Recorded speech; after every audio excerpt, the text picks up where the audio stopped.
we're going to look at the post tackle and, more importantly, what we need to be able to do to be successful at maintaining the ball and using good techniques to keep ourselves safe and injury-free. So there'll be some little pointers at the end on the difficult areas where we are a little bit concerned about how we're shifting that guy that's over the ball. So I hope you enjoy the video and get some good coaching points out of it. Here we are, part one of our breakdown. We've posted the tackle, nice tackle's been made. Now we're looking to establish what comes next. Now we have a number of players obviously that will arrive at this breakdown, but what we're going to break down here and do is show you what happens with the first arrival player. So the first thing he needs to be doing is asking himself some questions. What have I got time and space to do? And in this case, we've got a defender well away from the ball. What have you got time and space to do? Got time and space to get the pass away or take the ball and run. Okay, now, how do you know you have that time and space? By analysing from the scrum. Okay, so you've come from the scrum, and what are you looking for? Just looking for threats near the ball. Looking for threats. So we have a lot of problems with our young players and even our All Blacks at times.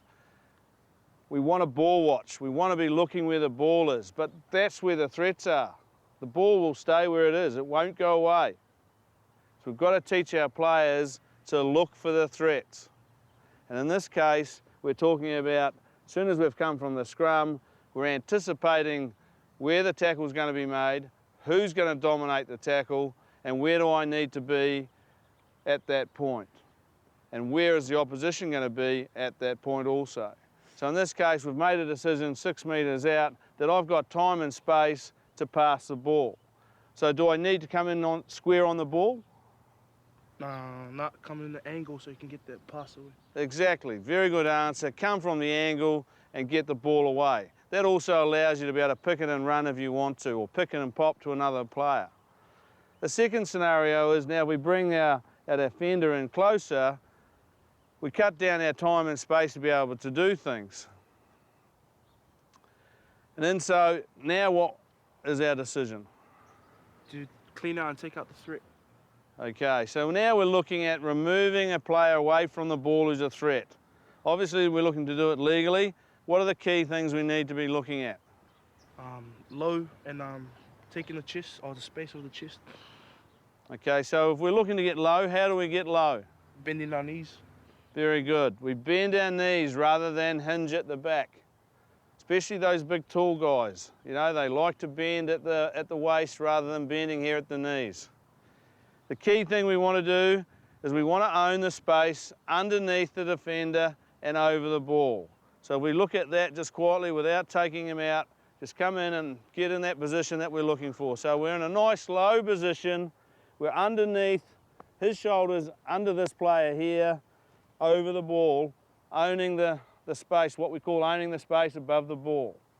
Now obviously, he's in a nice strong driving position, he's just going to come straight through there, leg drive, and we have no threat to the ball, our halfback can come and play it. So part one's pretty easy.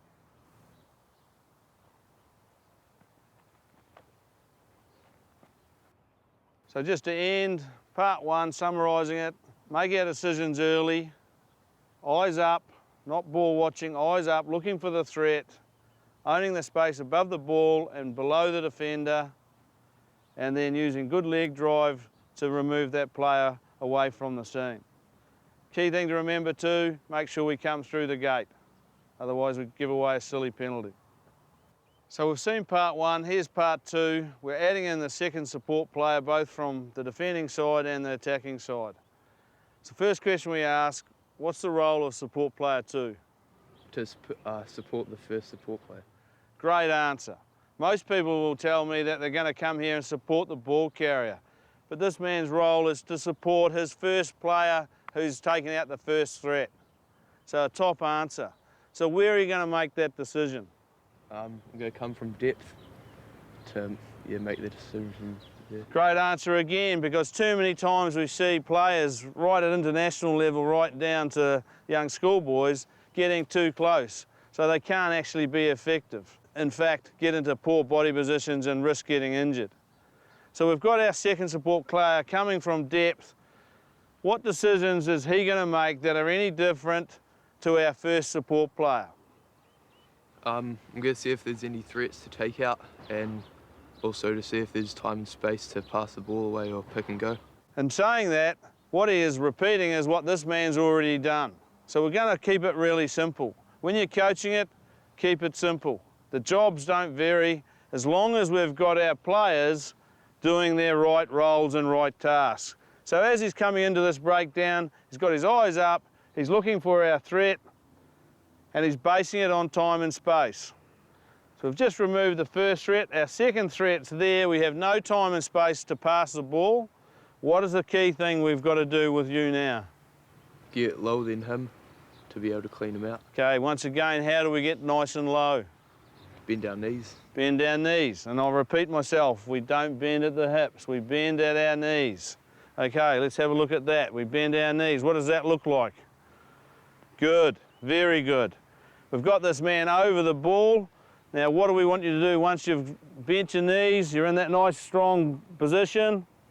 What do we do next? Drive straight through. Yeah, and what's the space we're looking to own? Underneath his shoulders.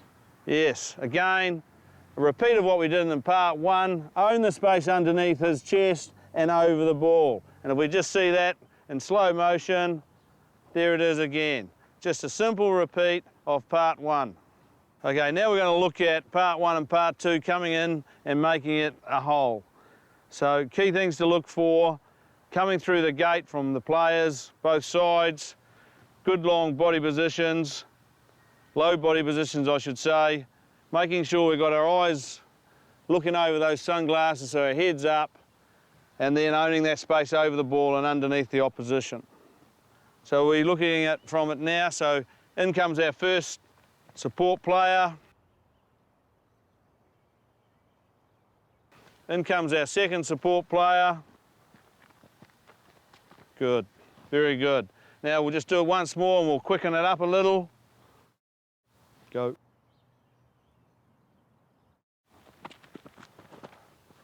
Very good, boys. Now this time we'll do it once more, but we'll have support player 1 and 2 from a defending side coming a lot quicker, so they're both arriving at the tackle just about simultaneously. So let's have a wee look at that and see how we can be effective in taking that clean out.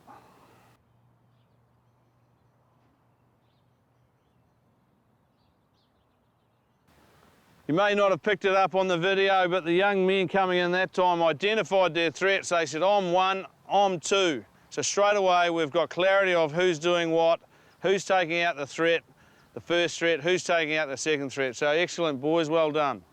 Okay, we've looked at part 1 and part 2 of that post-tackle area. Clearly, you as a coach will decide how many people you want to send to the breakdown. Might be 3, it might be 4, it might be 5.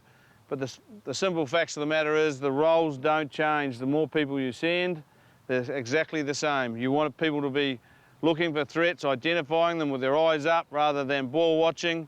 You want them to make those decisions about 6 metres or 7 metres out from the tackle. You want them to bend at the knees so their body height's nice and low. You want them to be looking over the sunglasses so they've got a good line of sight. You want to own the space over the ball and under the opposition. So when that looks right, your player will have his back underneath the chest of the opposition, and then we want leg drive to clean it out. Support player looks after the ball carrier. Support player 2 looks after 1, 3 looks after 2. Key thing there, guys and girls, is the fact that we need to have depth so we can make good decisions because we've got time and space. Now I want to look at a couple of areas that are proving to be difficult and we're getting the odd injury from, and that's when we get a player who's there very early, gets well over the ball, and how do we look after him? And then conversely, if they've got this player in there in a very strong position, how do we actually remove him without causing any injury and doing it legally? Okay, in this scenario, we're post-tackle. We haven't had a very good ball placement by the ball carrier. Our defender's had time to get in on the ball, and he's got in a position where we need for him obviously to be able to attack the ball, but at the same time be safe. What we're looking for is a nice low body position, a nice solid base. Some people like to see that base square. Some people like to see it like this. I think it really depends on the player and the type of athlete he is.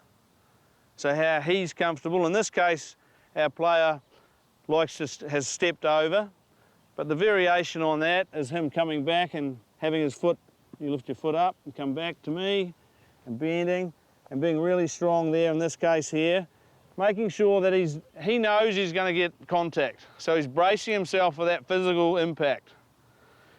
He understands his role. He's got himself in a nice strong position where he's nice and safe. So just to summarise, I'm not too worried how his stance is, as long as he's got a good, wide, solid base, whether it's foot forward or parallel. I am concerned about his ability to be nice and low, nice and strong, and have his neck sort of turtle back into his shoulders so it's not exposed, so he can't get chopped on the back of the neck. What I want to see is that head squeeze right in. He's got strong arms over the ball, he's supporting his own weight, and he's going to be okay. Okay, in this scenario, our tackle's been made and our ball carrier's been able to get a long ball placement. So our defender has to make a decision. Clearly, if he looks to go for the ball with both feet on this side of the body, he's going to unbalance himself. He's going to be very, very easily knocked off his feet. He's going to be vulnerable because his head's going to be lower than his hips. We don't want that. So the decision we need him to make is what? Step over the ball. Okay, good answer. He's going to step over the body and go towards the ball. And again, we're looking for that nice, strong position. In this case, he hasn't got the option to be parallel. He has to have that stride. And the key thing here is that if his legs are too narrow, he's going to be vulnerable to being knocked around. So if he can just bring this, widen the stance a wee bit, he's going to be stronger and he's going to be able to take a knock or two. Again, same thing with we want him to turtle that neck in, keep himself nice and safe, and clearly, as a ball thief, he knows he's going to get contact. Okay, now we want to look at how we remove this player that's over the ball in that good, strong body position without causing any injury, because what we're seeing currently is players coming in and grabbing hold of our non-ball carrier by the neck and removing him in quite a violent way, which could end up causing a serious injury. Obviously, we don't want that. So if we have a look at some legal ways of doing it, again, using the principles we talked about before, owning the space above the ball, below the defender. So what we want to do is attack a joint, which is an elbow, because he's got no power in that elbow, or in that knee joint where he's got no power at all. We want to leave his head alone, over the ball, under him, through that area there. And we'll just demonstrate that for you at slow motion.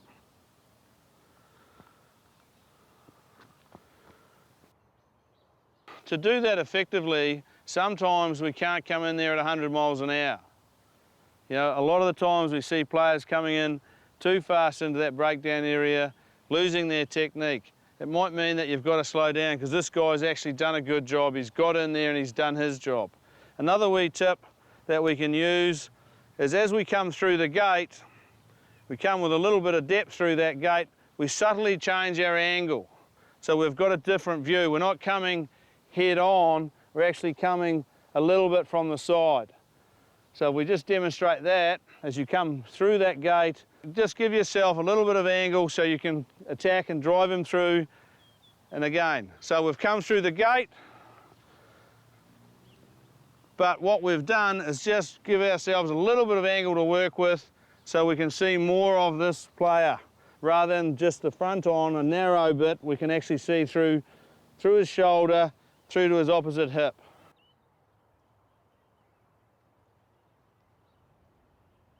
Nice.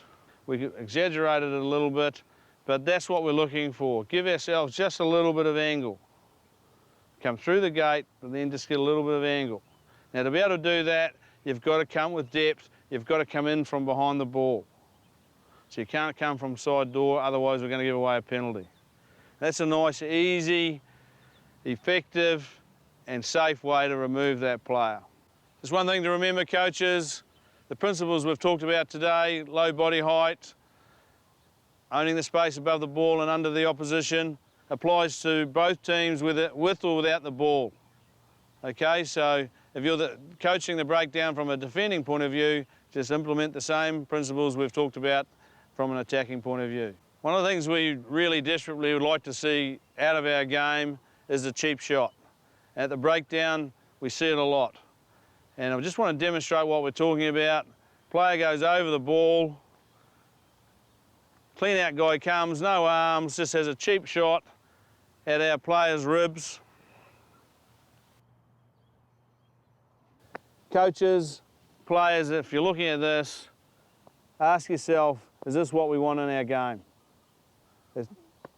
We risk injuring our player through a rib injury. We also risk this player being suspended. So have a wee think about it.